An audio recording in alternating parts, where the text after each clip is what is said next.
Hello guys, welcome to E Takshashila classes. भाई स्वागत है आप सभी लोगों का हमारे यूट्यूब चैनल के ऊपर। दोस्तों, आज हम बात करने वाले हैं करंट अफेयर्स की। नवंबर मंथ के लिए ये करंट अफेयर्स रहेंगे हमारे, नवंबर मंथ के हैं और ये पार्ट 2 आज हम कवर करने वाले हैं। तो चलिए जी, करते हैं आज के सेशन को स्टार्ट। सबसे पहले हम बात करेंगे सोलर फेंस प्रोजेक्ट की। क्या है ये सोलर फेंस प्रोजेक्ट? ओडिशा में ये स्टार्ट किया है, ठीक है जी, फेंसिंग प्रोजेक्ट को। जो क्रॉप लॉस होता है एलिफेंट्स के कारण, उसके लिए इसको इंट्रोड्यूस किया गया है वहां पे into paddy fields. prompted the forest department to launch the solar fence project, a sustainable human solution aimed at protecting the crops। वहां पे जो एलिफेंट्स के कारण फसलों का नुकसान हो रहा है उसको रोकने के लिए ये सोलर फेंस प्रोजेक्ट वहां पे स्टार्ट किया गया है, जो बिल्कुल ही सस्टेनेबल है, ह्यूमन सॉल्यूशन है, जो वहां पे फसलों को बचाएगा। तो याद रखिएगा कहां पे स्टार्ट हुआ है, ओडिशा में। prompted the forest department to launch किसके द्वारा किया गया? ये फॉरेस्ट डिपार्टमेंट के द्वारा। आगे हम बात करेंगे ऑपरेशन कवच की। ऑपरेशन कवच क्या है? दिल्ली पुलिस के द्वारा ये ऑपरेशन कवच को स्टार्ट किया गया है। A targeted crackdown against the gangster, drug trafficking और organise crime in response to rising criminal activities. जो वहां पे क्रिमिनल एक्टिविटीज बढ़ रही हैं, गैंगस्टर्स हैं जो फिरौती मांग रहे हैं, इन सारी चीजों को रोकने के लिए दिल्ली पुलिस के द्वारा स्टार्ट किया गया है ऑपरेशन कवच। आगे बात करेंगे हम स्कारबोरो शोल की। ये जो एरिया है स्कारबोरो शोल, ये डिस्प्यूटेड एरिया है। The Philippines Foreign Ministry said it summoned the China's ambassador to protest Beijing's drawing of baseline। तो क्या किया है, चाइना ने यहाँ पे बेसलाइन बना दी है और जो स्कारब्रोक शोल एरिया है वो अपनी उसमें ले लिया इन्होंने, कि उनके अंडर आ रहा है। यहाँ पे साउथ चाइना सी में बेसलाइन ड्रॉ की है, तो ये डिस्प्यूटेड एरिया है। फिलीपींस इस पे बता रही है कि उनका कब्जा है, ये उनके अंदर आ रहा है, उनकी टेरिटरी में, और चाइना ने क्लेम किया है अपनी बेसलाइन के अंदर। याद रखिएगा स्कारबोरो शोल। आगे बात करेंगे हम partnership for accelerated innovation and research, pair.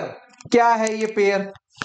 The government of India has launched the partnership for accelerated innovation and research program।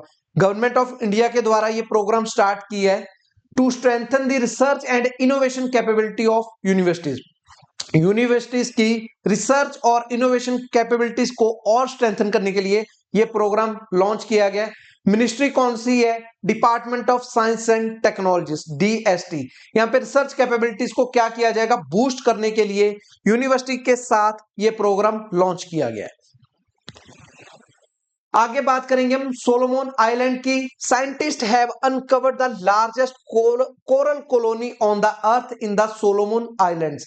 तो भाई सोलोमन जो आइलैंड है आप देख रहे हो, ये हमारे पास इंडोनेशिया, ऑस्ट्रेलिया, यहां पे है सोलोमन आइलैंड। तो यहां पे क्या मिला है? Uncovered the largest coral colony. काफी इंपॉर्टेंट है, याद रखिएगा इसको। और ये फिर रिपीट हो रखा है यहाँ पे स्कारबोरो शोल। इसके बारे में हमने पहले बात कर लिया है, ये डिस्प्यूटेड एरिया है फिलीपींस और पीपल ऑफ रिपब्लिक चाइना और ताइवान के बीच में। फिलीपींस का इसका फिलीपींस पे क्लेम करता है why the treaty of Washington और एंड द 1734 वेलाडे मैप। चाइना ने इसको क्लेम किया अपने 9 डैश लाइन के अंडर। याद रखिएगा स्कारबोरो शोल को भी। Know your medicine KYM app, union ministry for youth affairs and sports, doctor Mansukh Mandaviya launch the know your medicine app, जो नाडा के द्वारा डेवलप की गई है to combat doping in the sports. तो डोपिंग को स्पोर्ट्स में रोकने के लिए ये ऐप बनाई गई है, नो योर मेडिसिन ऐप। किसके द्वारा डेवलप की गई है? नाडा, नेशनल एंटी डोपिंग एजेंसी। आगे बात करेंगे ऑपरेशन द्रोणागिरी। क्या है ऑपरेशन द्रोणागिरी? आइए जी बात करते हैं। ये लॉन्च किया गया है under the national geospatial policy 2022 और by the department of science and technology, DST, उनके द्वारा ये लॉन्च किया गया है। क्या एम करेगा? जियोस्पेशियल टेक्नोलॉजी के साथ ये कई सेक्टर्स हैं जैसे एग्रीकल्चर, लाइवलीहुड, लॉजिस्टिक्स, इनको और इंप्रूव करेगा to improve the life of citizen, quality of life and ease of doing business. याद रखिएगा कौन सा ऑपरेशन? द्रोणागिरी। किसके द्वारा लॉन्च किया गया है? DST, department of science and technologies के द्वारा। आगे बात करेंगे हम ई तरंग सिस्टम की। ई तरंग सिस्टम क्या है? ये एआई एनेबल्ड सॉफ्टवेयर है जो डेवलप किया गया है एक कोलैबोरेशन में इंटीग्रेटेड डिफेंस स्टाफ और बाय SAG-N के द्वारा, और ये लॉन्च किया गया था एनुअल मीटिंग जो हुई थी ज्वाइंट इलेक्ट्रोमैग्नेटिक बोर्ड की, JEMB की। तो इसका मेन काम क्या है? ये इंप्रूव करेगा प्लानिंग को for the interference free operations of defence equipment during war time and peace time. तो याद रखिएगा ई तरंग सिस्टम को एआई एनेबल्ड सॉफ्टवेयर है, ये कोलैबोरेशन में बनाया गया है इंटीग्रेटेड डिफेंस स्टाफ और बाय SAG-N के द्वारा। आगे हम बात करेंगे लॉन्ग रेंज हाइपरसोनिक मिसाइल की। आइए जी, India announce the successful flight test of its मैदान long range hypersonic missile with the range of 1500 kilometres. और ये मिसाइल इंडिजीनियसली डेवलप की गई है DRDO के द्वारा, और ये this hypersonic missile can fly at speed of at least mach 5 time the speed of sound. तो याद रखिएगा successful test flight of its मैदान लॉन्ग रेंज हाइपरसोनिक मिसाइल। तो रेंज क्या है इसकी? 1500। याद रखिएगा किसके द्वारा डेवलप की गई है, ये क्वेश्चन पूछा जा सकता है DRDO।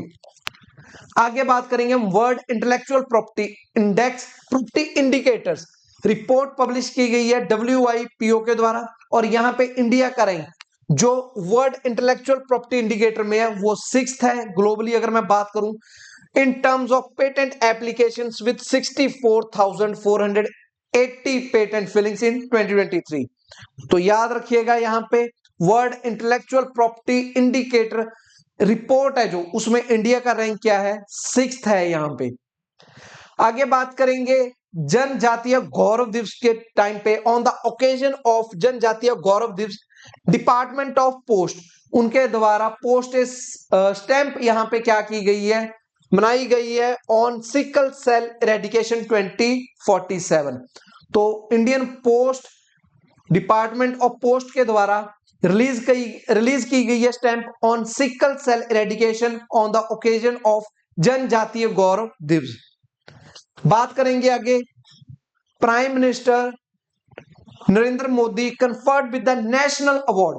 कौन सा अवार्ड मिला है उन्हें? Grand commander of the order of Niger. तो याद रखिएगा यहां पे प्राइम मिनिस्टर नरेंद्र मोदी को नेशनल अवार्ड मिला है grand commander of the order of niger.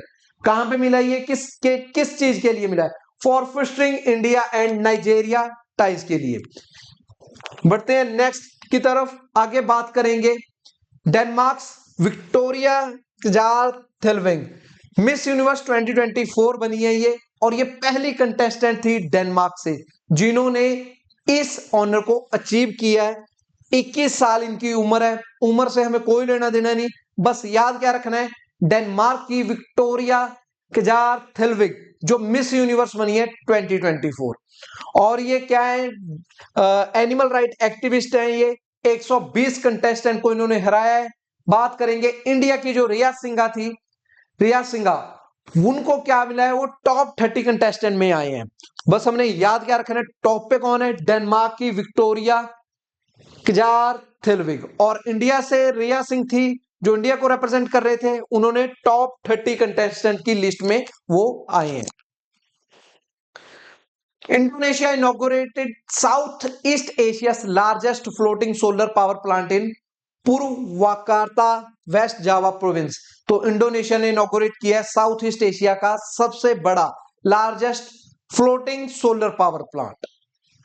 Exercise Purvi Prahar, Indian armed forces conducted the exercise Purvi Prahar, a tri service joint military exercise है। ये ज्वाइंट ऑपरेशन है, हुआ कहां पे? ये अरुणाचल प्रदेश में इंडियन आर्म्ड फोर्सेस के द्वारा इसको कंडक्ट किया गया एक्सरसाइज पूर्वी प्रहार को। नेक्स्ट है 56 tiger reserve of the country notified in the 36। Guru Ghasidas national park को क्या किया गया है? 56 टाइगर रिजर्व बनाया जाएगा कंट्री का, और ये 3rd लार्जेस्ट होएगा हमारे देश का। आयुष्मान भारत वे वंदना कार्ड्स, ये आप देख रहे हैं यहां पे, ये वे वंदना कार्ड्स हैं। ये धनवंतरी जयंती के टाइम पे एंड आयुर्वेदा डे था 29 अक्टूबर को तब प्राइम मिनिस्टर नरेंद्र मोदी द्वारा अनाउंस किया गया था that every senior citizen age 70 and above would receive free treatment in the hospitals. तो यहाँ पे वे वंदना कार्ड्स हैं जो धनवंतरी जयंती और आयुर्वेदा डे था 29 अक्टूबर को, तब अनाउंस किया गया था पीएम मोदी द्वारा कि सीनियर सिटीजन जो 70 साल से ऊपर हैं उनको फ्री ट्रीटमेंट दिया जाएगा हॉस्पिटल्स में। ठीक है जी।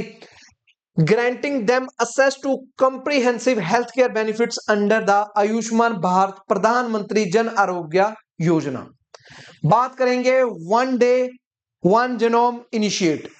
जो ये इनिशिएटिव है ये कोऑर्डिनेट किया गया है biotechnology research and innovation council national institute of biomedical genomics BRIC निम्बक, इन्होंने ये रिलीज किया है। एम है to release a fully annotated bacteriological gene isolated in the country freely available to the public. These documents will thus give an idea about the scientific and industrial use of the microbes।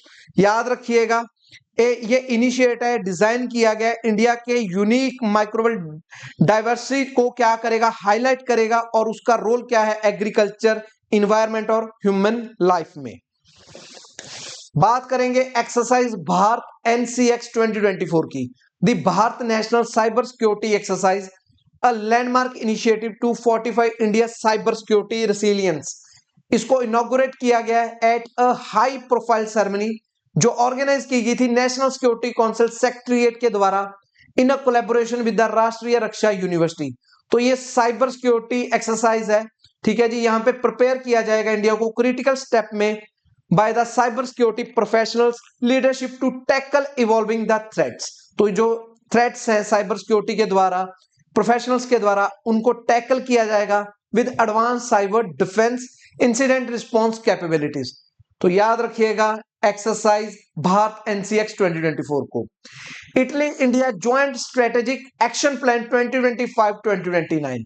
तो भाई G20 summit थी जो Rio de Janeiro Brazil में हुई है 2024 में। वहां पे Indian prime minister Shri Narendra Modi और इटली की prime minister miss Giorgia Meloni, उन्होंने इंडिया और इटली के स्ट्रेटेजिक पार्टनरशिप को और मजबूत करने के लिए कुछ अहम फैसले लिए। To this end Italy and India agree to political dialogue, economic cooperation, energy transition, security cooperation, cultural, academic and people to people exchange, cinema and tourism. तो ये काफी स्टेप्स हैं जो उनके द्वारा लिए गए हैं। इनिशिएटिव है to strengthen their ties, India और इटली के द्वारा इन स्टेप्स पे काम किया जाएगा। तो ये थे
करेगी अमेरिका का एटाकैम्स ATACMS army tactical missile system. Russia के जो एम्यूनेशन डिपोट्स हैं उनको स्ट्राइक करने के लिए ये यूज किए जाएंगे यूक्रेन की मिलिट्री की तरफ से, marking a significant development in Ukraine Russia war. बात करेंगे ग्रैंड कमांडर ऑफ ऑर्डर, काफी इंपॉर्टेंट है ये current affair. Prime minister Narendra Modi को grand commander of the order of Nigeria award दिया गया, नाइजर अवार्ड दिया गया नाइजीरिया के द्वारा। याद रखिएगा, फिर देख लेते हैं। Grand commander of the order of the niger, ये अवार्ड नाइजीरिया के द्वारा दिया गया है। सेकंड हाईएस्ट सिविलियन अवार्ड है उनका ये, जो किसे दिया गया? प्राइम मिनिस्टर नरेंद्र मोदी को। नाइजीरिया की कैपिटल कौन सी है? अबुजा। नाइजर अलग कंट्री है, नाइजीरिया अलग कंट्री है, तो याद रखिएगा ये सेकंड हाईएस्ट अवार्ड है उनका नाइजीरिया का, जो किसे दिया गया? प्राइम मिनिस्टर नरेंद्र मोदी को। आगे बात करेंगे श्री के संजय मूर्ति, काफी इंपॉर्टेंट नाम रहेगा यहाँ पे, श्री के संजय मूर्ति क्या बने हैं? ये कंट्रोलर ऑडिटर जनरल बने हैं, हमारे नए कंट्रोलर ऑडिटर जनरल है। नाम याद रखिएगा, एग्जाम में पूछा जा सकता है। ओथ इनको कौन दिलवाएगा? प्रेसिडेंट। ठीक है जी, याद रखिएगा, ओथ कौन दिलवाता है? प्रेसिडेंट। बात करेंगे विमेन्स एशियन चैंपियनशिप ट्रॉफी की। Prime minister Narendra Modi today congratulated the Indian hockey team on winning the women Asian championship trophy. तो इंडिया ने यहाँ पे विमेन एशियन चैंपियनशिप ट्रॉफी जीती है। हराया किसे है वो आप मेरे को यहाँ पे कमेंट्स में बताओगे। तो इंडिया ने क्या जीता है? Women's Asian championship trophy for 2024। Next है prime minister conferred with the order of the excellence of Guyana. यहाँ पे एक और अवार्ड की बात कर रहे हैं हम, जो किसे मिला है? प्राइम मिनिस्टर नरेंद्र मोदी को। ये हाईएस्ट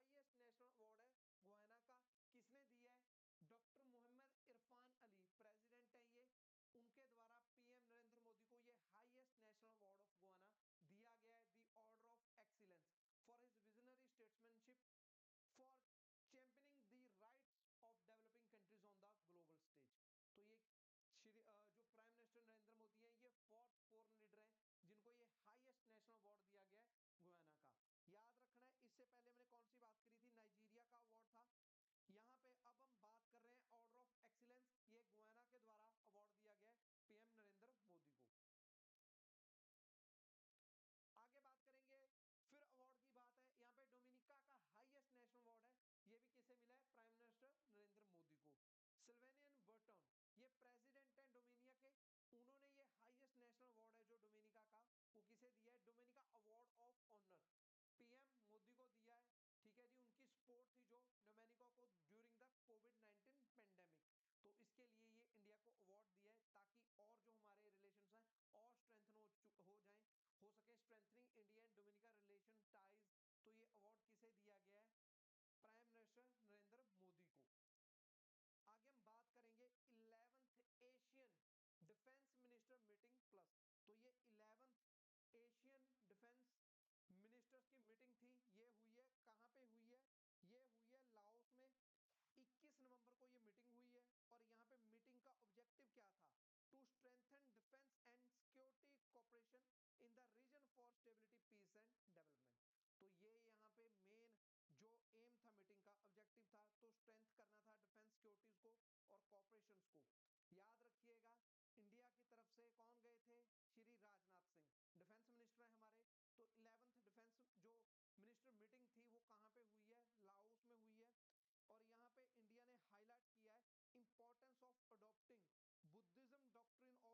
यहाँ पे इंडिया ने हाईलाइट किया है importance of adopting Buddhism doctrine of peaceful को एग्जिस्टेंस।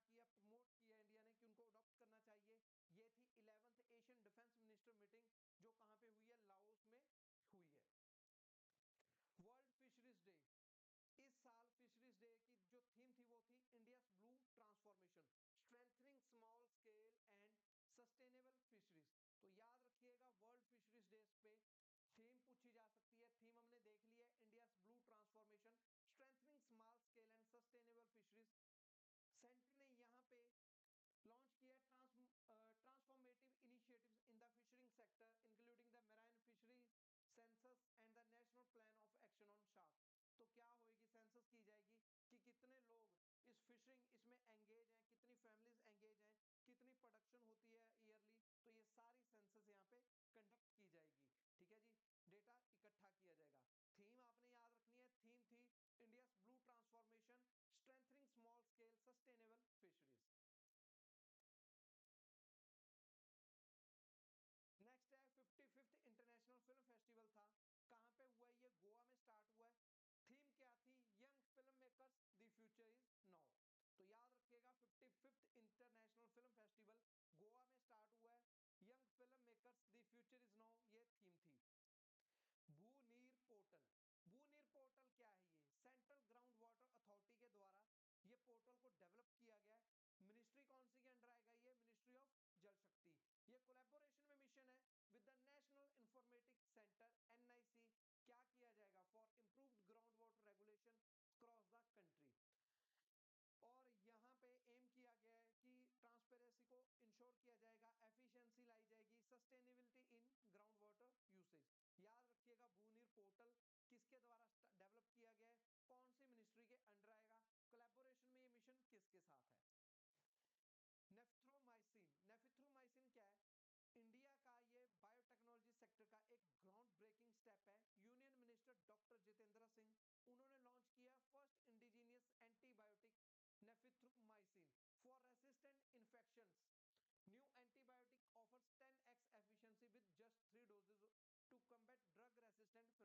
किसके द्वारा लॉन्च की गई है ये? Union minister doctor Jitendra Singh. ICA international cooperative alliance, ये ग्लोबल कॉन्फ्रेंस थी जो इंडिया के द्वारा होस्ट की गई है। कहां पे? दिल्ली में। Prime minister Narendra Modi will launch the UN international year of cooperatives 2025 at the conference. तो लॉन्च करेंगे PM Modi UN international year of cooperatives 2025 conference में। First time in 130 years long history of ICA, global cooperative conference will be hosted by India. 130 सालों में पहली बार हुआ है कि जब इंडिया आईसीए को, इंटरनेशनल कोऑपरेटिव अलायंस को होस्ट करेगा। कहां पे हो रही है ये? दिल्ली में हो रही है जी, भारत मंडपम, न्यू दिल्ली, इंडिया। नेक्स्ट करेंगे 24 pairs of prehistoric rock cut footprints, human figures dating back to megalithic period. ये क्या मिला है? मेगालिथिक पीरियड की 24 पेयर्स मिले हैं प्री हिस्टोरिक रॉक्स की, जिसके ऊपर फुटप्रिंट्स हैं। कहां पे मिले हैं? केरला कनिरा पॉइल में। Carvings made with the iron tools including footprints हैं। साइज 10 इंचेस का साइज है इसका, यहाँ पे जो रिप्रेजेंट कर रहे हैं कि बच्चों के या एडल्ट किसी के भी ये फुटप्रिंट्स हो सकते हैं। कहां पे मिले हैं ये? केरला में मिले हैं, कानीरा पॉइल में। कितने पुराने बताए जा रहे हैं? ये मेगालिथिक पीरियड के टाइम के बताए जा रहे हैं। 24 पेयर्स मिले हैं pre historic rock cut footprints के। बात करेंगे Gwalior house, house is India first modern self sufficient गौशाला। तो इंडिया की फर्स्ट मॉडर्न सेल्फ सफिशिएंट गौशाला है ये। कंप्रेस्ड बायोगैस प्लांट यहाँ पे क्या किया जाएगा? इनॉग्रेट किया जाएगा पीएम श्री नरेंद्र मोदी द्वारा। कहां पे? ग्वालियर में। New 100 tons per day cattle dung based compressed biogas plant होएगा ये, जो कहां पे लॉन्च किया जाएगा? ये ग्वालियर में किया जाएगा पीएम नरेंद्र मोदी द्वारा। और यहाँ पे विजन क्या है? वेस्ट टू वेल्थ, जो वेस्ट होएगा उसको आगे वर्थ करना इनिशिएट है उनका, वेस्ट टू वेल्थ इनिशिएट। याद रखिएगा कहां पे?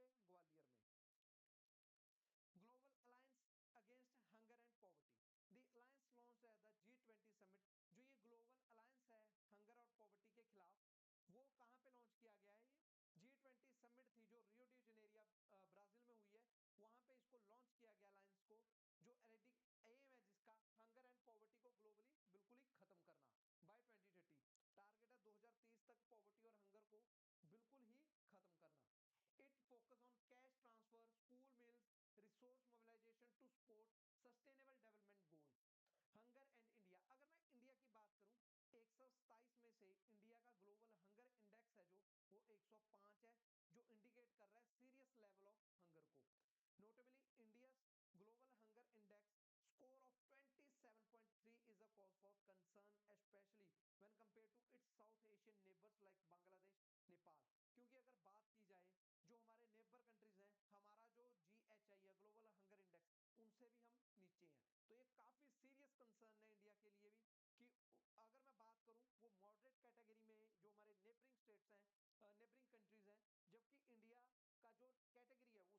कैटेगरी में इंडिया, 105वां रैंक है इंडिया का out of 127 countries. Rio G20 summit declaration, अभी अभी मैंने बताया जो G20 हमारा हुआ है वो कहाँ पे हुआ है, रियो डी जनेरिया ब्राजील में हुआ है, होस्ट कंट्री ब्राजील थी। थीम क्या था इस बार G20 समिट का, building a just world and a sustainable planet. कब हुआ था, अगर मैं फॉर्मेशन की बात करूं G20 की, ये फॉर्म हुआ था 1999 में to address global economic challenges. बाद में जो ये फॉर्म थी ये इकोनॉमिक और सोशल इश्यूज में भी चेंज होगी थी, इवॉल्व होगी थी, जहां पे 19 कंट्रीज इसको रिप्रेजेंट कर रही हैं और 2 रीजनल बॉडीज हैं। कौन सी रीजनल बॉडीज हैं, African union and European union. 2023 की जो प्रेसिडेंसी थी वो इंडिया के पास थी, इस बार ब्राजील के पास है और नेक्स्ट टाइम साउथ अफ्रीका के पास आएगी। 2025 होस्ट कौन होएगा, साउथ अफ्रीका। ये G20 कंट्रीज हैं, ठीक है जी, इसमें यूरोपियन यूनियन है और जो ब्लू कलर में है ये हमारी गेस्ट कंट्रीज हैं, ठीक है जी। ये याद रखिएगा, स्पेन होगी, नॉर्वे, ये सारी क्या है हमारी जो गेस्ट कंट्रीज हैं। ये जो ऑरेंज कलर में है ये जो एग्जिस्टिंग प्लस कंट्रीज हैं G20 वो है सारी। Waves OTT platform, Prasar Bharati India का पब्लिक ब्रॉडकास्टर होएगा जो लॉन्च करेगा अपना OTT platform waves. Prasar Bharati है, पब्लिक ब्रॉडकास्टर है, वो लॉन्च करने वाले हैं अपना OTT platform waves during opening ceremony of international film festival of India के दौरान। फीचर्स क्या होंगे, कंटेंट एक्सेसिबिलिटी मिलेगी, जो कंटेंट होगा वो काफी डाइवर्सिफाई होगा, डाइवर्स कंटेंट मिलेगा जिसमें मूवीज, प्रोजेक्ट वगैरह होंगे, स्टूडेंट म्यूजिक शोज होंगे, एनिमेशन होगी। ये कोलैबोरेशन किस किस की है, FTTI, ठीक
है जी, international film festival, Annapurna, ONDC, CDAC for cyber security awareness, support for creators, content creators के लिए ये ओपन प्लेटफॉर्म है, नेशनल क्रिएटर्स के लिए कि यहाँ पे वो काफी ज्यादा उनको मान्यता मिल सकती है। बात करेंगे state of world children 2024 report जो यूनिसेफ द्वारा पब्लिश की जाती है। अगर इस रिपोर्ट की मैं बात करूं तो जो ये रिपोर्ट है एनुअली पब्लिश की जाती है ICF यूनिसेफ के द्वारा ये रिपोर्ट पब्लिश की जाती है, यूनाइटेड नेशन चिल्ड्रंस फंड। तो इसमें ये ग्लोबल ट्रेंड्स को एनालाइज करते हैं जो बच्चों को, चिल्ड्रंस को इफेक्ट करते हैं। तो ये इन पैरामीटर्स पे इस रिपोर्ट को पब्लिश किया जाता है। 2024 में इस रिपोर्ट में कुछ टॉपिक्स हैं जो कवर किए गए हैं, जैसे the report explored 3 mega trends जो बच्चों को इफेक्ट करेंगे। एक तो डेमोग्राफिक शिफ्ट हो गया, दूसरा क्लाइमेट एंड इन्वायरमेंट हो गया, और मैं आगे बात करूं फ्रंटियर टेक्नोलॉजीज जैसे एजुकेशन। तो ये सारे जो 3 मेगा ट्रेंड्स मैंने बताए हैं ये बच्चों को, उनकी लाइफ्स को इफेक्ट करेंगे बिटवीन नाउ एंड 2050। जैसे ये क्लाइमेट और इन्वायरमेंट हो गया, over 1 billion childrens live in the high risk countries, exposure to hazards like floods, droughts. तो ये सारे मेगा ट्रेंड्स हैं, पैरामीटर्स हैं जिनके ऊपर इस रिपोर्ट को पब्लिश किया गया है। तो ये थे इस बारी का जो मेन पैरामीटर्स। तो ये 3 पैरामीटर्स थे, डेमोग्राफिक शिफ्ट हो गया, फ्रंटियर टेक्नोलॉजीज में एजुकेशन हो गया। प्रोजेक्ट किया जा रहा है 2050 तक 95.7% of childrens are projected to complete primary education. तो ये 3 मेगा ट्रेंड्स थे। रिपोर्ट किसके द्वारा पब्लिश की जाती है, यूनिसेफ के द्वारा। आगे बात करेंगे हम सॉल्ट चिमनीज की। ये सॉल्ट चिमनीज है क्या, ये वर्टिकल स्ट्रक्चर्स हैं जो क्रिस्टलाइज्ड सॉल्ट के द्वारा बनाए जाते हैं, dead form on the floor of the dead sea. तो इनको डिस्कवर किया गया है, researchers from the Helmholtz Center for Environmental Research discovered unique salt chimneys on the Dead Sea floor, a rare geological phenomena formed by highly saline groundwater। तो याद रखिएगा salt chimneys को भी। बात करेंगे विजन पोर्टल की, क्या है ये, ministry of science and technology उनके द्वारा लॉन्च किया गया है विजन पोर्टल को।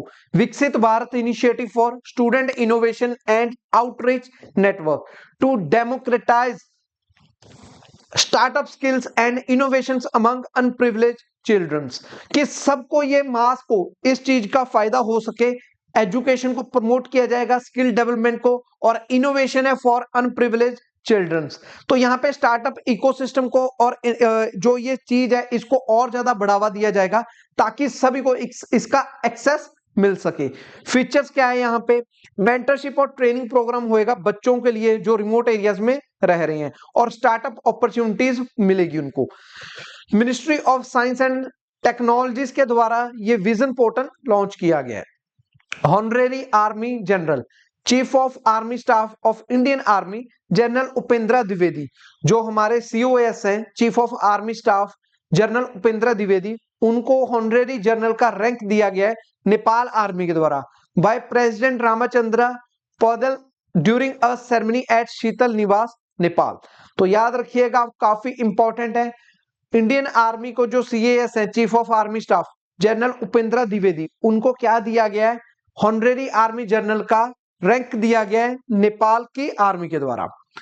आगे बात करेंगे mealworm larvae, researchers at the international centre for of insect physiology and ecology in Kenya, उन्होंने भाई डिस्कवर की है मीलवॉर्म लार्वे को, जो प्लास्टिक की एक आगे फॉर्म है, पॉलिस्टीरीन प्लास्टिक, जो क्या कर रहा है उसको खत्म कर सकता है, डिग्रेड कर सकता है। तो याद रखिएगा मीलवॉर्म है लार्वे, जो कहां पे ढूंढा गया है, कीनिया में पाया गया है। ये researchers at the international centre of insect physiology and ecology, वहां पे डिस्कवर किया गया है कीनियन लेसर मीलवॉर्म, जो डिग्रेड करता है पॉलिस्टीरीन प्लास्टिक, जो एक आगे प्लास्टिक पोल्यूशन के लिए काफी अच्छा सॉल्यूशन है। तो वहां पे इस मीलवॉर्म लार्वे को पाया गया, डिस्कवर किया गया है। आगे बात करेंगे RS-26 रूबेज, ये जो 26 रूबेज है क्या, ये रशिया का एक new type of intercontinental ballistic missile system है, जो क्या करेगा, यूक्रेन के निप्रो एरिया को टारगेट कर रहा है, जो वहां पे क्या करेगा, वॉर चल रही है, तो वहां को हिट करने के लिए इस वेपन को यूज किया जाएगा। The RS-26 Rubezh a solid fuel intercontinental ballistic missile system है, जो कैरी करता है multiple independently targetable re entry vehicles को। अगर मैं बात करूं countries with ICBM intercontinental ballistic missile system, तो कौन सी कंट्रीज है इसमें, Russia, US, China, France, India, UK, Israel, North Korea. तो ये कुछ कंट्रीज हैं जिनके पास ICBM सिस्टम्स है। इंडिया की कौन सी है, अग्नि 5 और अग्नि 6 है। अगर मैं यहीं पे नॉर्थ कोरिया की बात करूं, हवासोंग 19, और USA में आपको देखने को मिल रही है मिनमैन 3, USA की तरफ से ICBM सिस्टम है, ये intercontinental ballistic missile system. Reykjanes peninsula कहां पे है ये, आइसलैंड में। ये witness a new volcanic eruption of Wednesday marking the 7th eruption since December 2023। 2023 से अब तक वहां पे 7 वॉल्केनिक इरप्शंस हो चुकी हैं, ये 7वीं ही थी। कहां पे हुई है, आइसलैंड में, रेकजेन्स पेनिनसुला में। तो ये 7वीं क्या थी, यहाँ पे 7th वॉल्केनिक इरप्शन थी। ये एरिया है, ये यहाँ पे ये इरप्शन हुई है, ये अभी लेटेस्ट वाली है।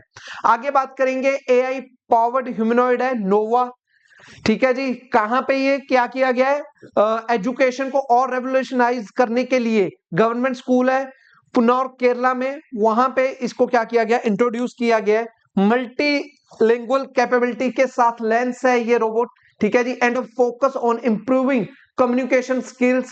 The humanoid provides an engaging interactive learning experience introducing children to the advanced technology. यहाँ पे बच्चों को एडवांस टेक्नोलॉजी के साथ इंट्रोड्यूस किया जाएगा। ये जो नोवा है, ये AI पावर्ड ह्यूमनॉइड है, जो एजुकेशन मल्टीलिंगुअल कैपेबिलिटी के साथ ये लेंस है, वहां पे बच्चों के लिए इसको यूज किया जाएगा। स्कूल्स में 4 लैंग्वेजेस से बोलता है, इंग्लिश, मलयालम, हिंदी और अरेबिक।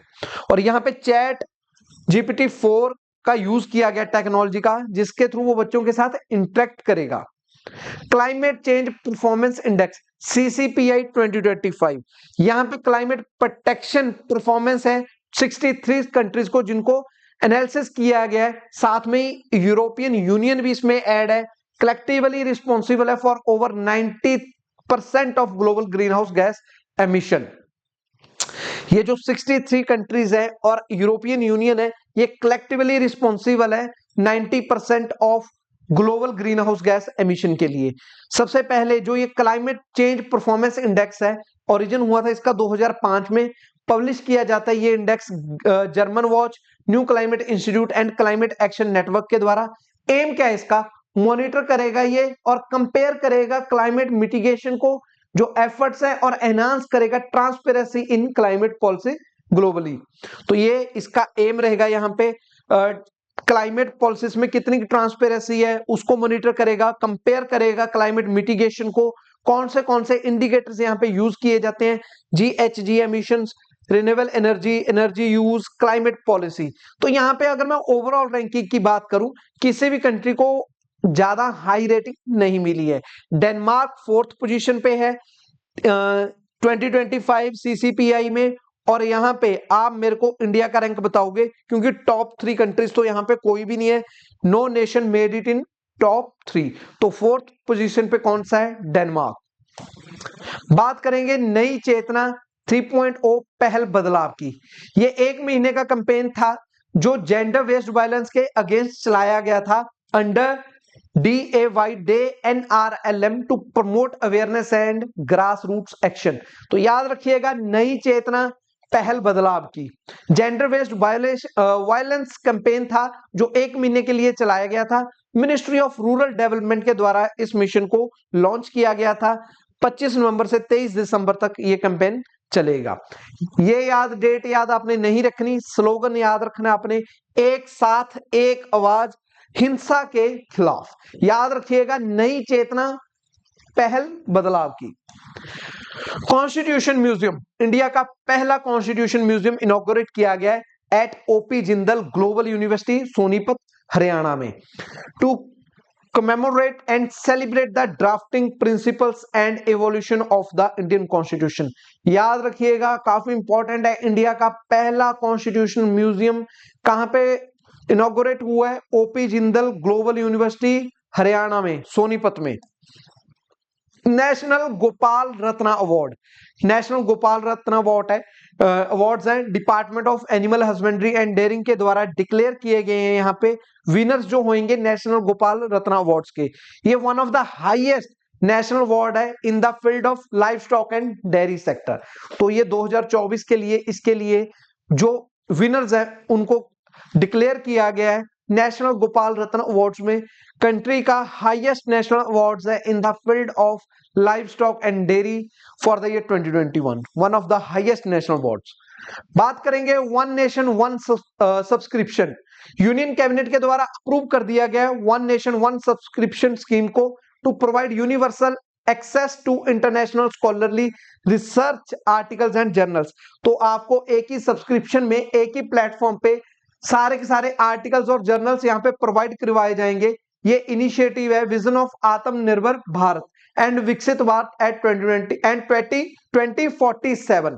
तो याद रखिएगा वन नेशन वन सब्सक्रिप्शन ये स्कीम है जो लॉन्च कर दी गई है, अप्रूव कर दी गई है यूनियन कैबिनेट के द्वारा। अब एक ही एक्सेस पे आप आर्टिकल्स और जर्नल्स को पा सकते हैं एक ही सब्सक्रिप्शन के ऊपर। आगे बात करेंगे mess project. Mess telescope world का हाईएस्ट इमेजिंग टेलीस्कोप है ये, ठीक है जी। ये इनॉग्रेट किया गया है हैनले लद्दाख में to study cosmic gamma rays and advance high energy astrophysics research के लिए। कहां पे इसको सेट किया गया है, इनॉग्रेट किया गया है? लद्दाख में। मैं आपको यहाँ पे इसकी फोटो भी दिखा देता हूं, इमेज। ये है मेस टेलीस्कोप। ऑब्जेक्टिव क्या है यहाँ पे इस टेलीस्कोप का? To study high energy gamma rays and contribute to the understanding of the universe most energetic phenomena. ठीक है जी, यहाँ पे black holes, gamma ray burst, इन सबको यहाँ पे स्टडी किया जाएगा मेस टेलीस्कोप के थ्रू। टेक्नोलॉजी इसमें यूज की गई है जो कॉस्मिक रेज को डिटेक्ट करेगी, ऑब्जर्व करेगी हाई एनर्जी एस्ट्रोफिजिकल इवेंट्स को। याद रखिएगा कहां पे इनॉग्रेट किया गया ये? हैनले लद्दाख में, मेस प्रोजेक्ट। आगे है गैल्फू माइंडफुलनेस सिटी। भूटान के जो प्राइम मिनिस्टर हैं शेरिंग तोब्गे, उन्होंने हाईलाइट किया है as a major zero carbon project Gelephu mindful city को, और इंडिया का धन्यवाद किया है to support its development as sustainable cooperative initiative के तहत। तो याद रखिएगा गैल्फू माइंडफुलनेस सिटी को। आगे बात करेंगे global Peatland hotspot Atlas 2024। Global Peatland hotspot है जो वो पब्लिश की गई है ये UNEP's ग्लोबल पेटलैंड इनिशिएटिव प्रोवाइड के तहत, जहां पे कंजर्वेशन और सस्टेनेबल मैनेजमेंट के लिए उनको प्लेस किया गया, place them at the heart of global environmental discussions. है क्या ये पीटलैंड? पहले तो सबसे पहले पीटलैंड के बारे में जानते हैं। ये यूनिक वेटलैंड्स होते हैं, इकोसिस्टम्स होते हैं, जहां पे वाटर लॉ कंडीशंस होती है, वहां पे स्लोली स्लोली जो प्लांट का मटेरियल है वो डिकम्पोज होता है, जिससे फॉर्मेशन होती है पीट सॉइल्स की। तो ये है पीटलैंड, और ये इकोसिस्टम, यहाँ पे ऑर्गेनिक रिच सॉइल मिलेगी हमें, and the wetland vegetation thriving on the surface. Organic rich soil मिलेगी जिसे हम पीटलैंड भी बोलते हैं। तो यहाँ पे मतलब हमें पता चल चुका है पीटलैंड क्या होता है। तो ग्लोबल पीटलैंड हॉटस्पॉट बताए गए हैं, कहां कहां पे हैं, पब्लिश की गई है ये report UNEP's global peatland initiative के अंदर। एम क्या था? डाटा प्रोवाइड करवाना, insight into the global state of peatlands, highest threats and opportunities for conservation and sustainable management, ये यहाँ पे एम थे। ठीक है जी, याद रखिएगा यहाँ पे। नेक्स्ट बात करेंगे साइक्लोन फेंगल के ऊपर, क्योंकि रिसेंट ही ये साइक्लोन ने हिट किया है। इंडियन मेट्रोलॉजिकल डिपार्टमेंट ने अनाउंस किया है likely intensification of existing deep depression into a cyclone and the chances of storm hitting the Tamil Nadu coast। तो जो ये हमारा साइक्लोन है, ये हमारी, आप मेरे को कमेंट्स में बताओगे वेस्ट कोस्ट पे हिट करेगा या ईस्ट कोस्ट पे हिट करेगा। अब वैसे तो तमिलनाडु कोस्ट लिखी दी, आपको पता ही चल चुका होगा। जो ये नाम है ये पूछा जा सकता है कौन सी कंट्री के द्वारा ये नाम प्रपोज किया गया है। सऊदी अरेबिया के द्वारा नाम दिया गया है ये, जिसका मतलब है rooted in Arabic, reflecting regional linguistic and cultural identity. जो ये नाम है ना, ये शॉर्ट होते हैं और यूनिवर्सली नॉन ऑफेंसिवली चूज किए जाते हैं कंट्रीज के द्वारा। Panel members cyclones in the North Indian Ocean are named by a panel of 13 countries under the World Meteorological Organization। तो ये जो नाम है नॉर्थ इंडियन ओशियन में दिए जाते हैं साइक्लोन्स को, ये पैनल है 13 कंट्रीज का, उनके द्वारा ये नाम दिया जाता है। तो जैसे अब फेंगल है, ये दिया गया सऊदी अरेबिया के द्वारा। आगे जो नाम है शक्ति, जो नेक्स्ट साइक्लोन आएगा उसका नाम श्रीलंका के द्वारा दिया जाएगा। फिर आएगा मोन्था, जो थाईलैंड के द्वारा दिया जाएगा। तो ये नाम है, हर 13 कंट्रीज नाम वहां पे सबमिट करते हैं, तो अकॉर्डिंगली वो हर साइक्लोन को नाम दिया जाता है। तो याद रखिएगा साइक्लोन फेंगल के बारे में। बात करेंगे सबल 20। द आर्मी हैज रिसीव्ड सबल 20 लॉजिस्टिक ड्रोन्स। तो आपको यहीं से पता चल चुका होगा कि ये जो सबल 20 है ये क्या है? लॉजिस्टिक ड्रोन्स हैं, जो किसको दिए गए हैं? इंडियन आर्मी को दिए गए हैं। Sabal 20 is an electric unmanned helicopter based on variable pitch technology and capable of carrying payloads of up to 20 kg। तो यहाँ पे याद रखिएगा सिर्फ ये चीज कि सबल 20 लॉजिस्टिक ड्रोन्स हैं, जो किसको दिए गए हैं? इंडियन आर्मी को दिए गए हैं। ठीक है जी, ये याद रखिएगा। एकलव्य प्लेटफॉर्म, जनरल उपेंद्र द्विवेदी जो COS है इंडियन आर्मी के, उन्होंने लॉन्च की है Eklavya online learning platform for the Indian army. तो यहाँ पे प्रोफेशनल मिलिट्री एजुकेशन को और कंटिन्यू करने के लिए ये फैसिलिटेट किया गया है प्लेटफॉर्म को, एकलव्य प्लेटफॉर्म को, and encourage domain specialisation. The initiative aligns with the army's vision of a decade of transformations, and जो थीम थी इस ईयर के लिए क्या थी? Year of technology absorption. याद रखिएगा एकलव्य प्लेटफॉर्म लॉन्च किया गया है COS इंडियन आर्मी के जनरल उपेंद्र द्विवेदी जी के द्वारा। सारेक्स 2024 11th एडिशन था।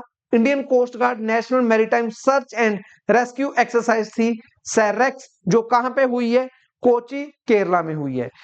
थीम याद रखिएगा enhancing search and rescue capabilities through regional collaborations. तो ये जो सैरेक्स एक्सरसाइज थी ये 11th एडिशन था। पार्ट किस किस ने लिया इसमें? Coast guard, navy, air force, Cochin port authority and customs. तो याद रखिएगा यहाँ पे ऑब्जेक्टिव क्या था? Strengthen collaboration efforts among the regional and international maritime agencies. New Pamban bridge, आप देख रहे हो फोटो में, ये है न्यू पंबन ब्रिज। यहाँ पे यूनिक फीचर क्या है? इंडिया का पहला वर्टिकल लिफ्ट रेलवे सी ब्रिज होएगा ये मूव करेगा वर्टिकली फॉर नेविगेशनल क्लियरेंस के लिए। लोकेशन क्या रहेगी इसकी? ये कनेक्ट करेगा रामेश्वरम आइलैंड को मनपम से ऑन तमिलनाडु मेनलैंड। लेंथ यहाँ पे याद नहीं रखनी, यहाँ पे हमने बस याद क्या रखना है? न्यू पंबन ब्रिज इंडिया का पहला वर्टिकल लिफ्ट रेलवे सी ब्रिज है, जो क्या करेगा? कनेक्ट करेगा रामेश्वरम आइलैंड को मनपम से तमिलनाडु के मेन कोस्ट में। ये याद रखिएगा। India test ballistic missile K4। India ने न्यूक्लियर कैपेबल बैलिस्टिक मिसाइल है K4, उसको टेस्ट किया है, जिसकी रेंज है 3500 kilometre from a nuclear powered submarine in the bay of Bengal. तो इंडिया पार्ट बन चुका है स्मॉल ग्रुप ऑफ नेशंस जिनके पास कैपेबिलिटी है to fire a nuclear missile from land, air and under sea. याद रखिएगा, इंपॉर्टेंट है, K4 ballistic missile, capable of nuclear capable ballistic missile है ये K4। तो इसको टेस्ट किया गया है INS इंडियन नेवल शिप रिगत off the coast of Visakhapatnam. तो यह विशाखापट्टनम से इसको लॉन्च किया गया, टेस्ट किया गया है K4 nuclear capable ballistic missile को। 15th edition of international film festival of India, 15th edition था इंटरनेशनल फिल्म फेस्टिवल का। Toxic won the Golden Peacock Award for the best film for exploring adolescence and the harsh realities of growing up in economically deprived society। Toxic ने जीता है golden peacock award को। तो यहां पे याद रखिएगा, ठीक है जी, ये डेब्यूट फिल्म है लिथुआनियन फिल्म मेकर की। विक्रांत मेसी ने जीता है Indian film personality of the year award को, ठीक है जी। 12th फिल्म मूवी आई थी इनकी, उसके लिए इन्होंने ये अवार्ड जीता है विक्रांत मेसी ने, Indian film personality of the year award. Australia has passed a law to prevent children under 16 from creating accounts on social media platforms। तो ऑस्ट्रेलिया ने एक नया लॉ बनाया है जिसमें बच्चों को, 16 साल से कम उम्र के बच्चे हैं जो, उनको प्रिवेंट किया जाएगा सोशल मीडिया प्लेटफॉर्म पे अकाउंट बनाने के लिए। यह बिल पास किया गया है, calls a world leading move to protect young peoples. तो यहां पे ऑस्ट्रेलिया के द्वारा लॉ पास किया गया है, ये याद रखिएगा, सोशल मीडिया से बच्चों को दूर रखने के लिए। ऑस्ट्रेलियन डायरेक्टर हैं फिलिप नॉयस, उन्हें मिला है सत्यजीत रे life time achievement award eight the international film festival 2024। महाबोधनी महोत्सव, ये 2 दिन का महाबोधनी महोत्सव था जो ग्रेट स्टूपा एट सांची मध्य प्रदेश में मनाया गया है। यूनेस्को वर्ल्ड हेरिटेज साइट है ये, ठीक है जी। ये कमीशन की गई थी एम्परर अशोका के द्वारा 3rd सेंचुरी में and later expanded by the Shunga and Satavahana rulers. याद रखिएगा, महाबोधनी महोत्सव 2 दिन का ये महोत्सव था जो कहां पे हुआ है, great stupa at Sanchi MP में। यूनेस्को वर्ल्ड हेरिटेज साइट है, ये आपको याद रखना पड़ेगा, काफी इंपॉर्टेंट है। दोस्तों ये थे हमारे नवंबर मंथ के करंट अफेयर्स, मिलेंगे जल्दी। थैंक यू एंड जय हिंद।